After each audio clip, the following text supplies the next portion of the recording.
ఏలూరు జిల్లా చింతలపూడిలోని Dharmajigudem police station పరిధిలో జరిగిన చోరీని పోలీసులు ఛేదించారు. సెప్టెంబర్ 23న ధర్మాజిగూడెం వైపు ఒడ్డుకట్ట చెరువు మీద బైక్పై వెళుతున్న భార్యాభర్తలు దోపిడీ దొంగలు అడ్డుకొని దాడి చేశారు. బాధితుల నుంచి బంగారు పుస్తెల తాడు, నల్లపూసల గొలుసును బలవంతంగా లాక్కున్నారని పోలీస్ స్టేషన్లో ఫిర్యాదు చేశారు. ఈ నేపథ్యంలో పోలీసులు రంగంలోకి దిగి నిందితులను ఎట్టకేలకు అరెస్టు చేశారు. నిందితులు భార్గవ కృష్ణ, హర్షవర్ధన్, కార్కర్లపర్తి గణేష్, బద్ది హేమ, అచ్యుత్, కోల అప్పలరాజుగా గుర్తించారు పోలీసులు. ఇక నిందితుల నుంచి బంగారాన్ని సొత్తును రికవరీ చేశారు. కేసు నమోదు చేసుకున్న పోలీసులు దర్యాప్తు చేస్తున్నారు.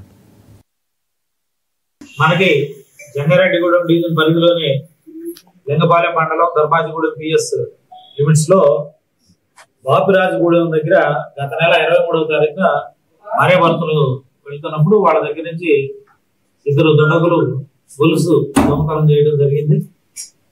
మనకి ఎస్పీ గారి ఆధ్వర్యంలో కొంత టెక్నికల్ సపోర్ట్ తీసుకొని దీని మీద చింతలపూడి సిఐ గారి ఆధ్వర్యంలో చింతలపూడి సర్కిల్ ఎస్ఐస్ వెంకన్న, సతీష్ వీళ్ళ ఆధ్వర్యంలో టీమ్స్ ఫామ్ చేసి వీళ్ళ మీద వర్కౌట్ చేయడం జరిగింది.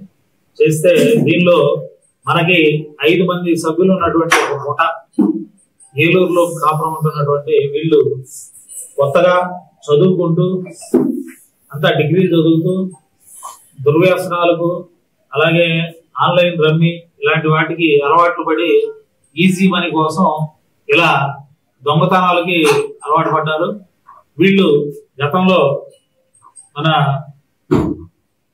ఏలూరు 3 టౌన్ లిమిట్స్ లో అలాగే భీమడోలు పోలీస్ స్టేషన్ లిమిట్స్ లో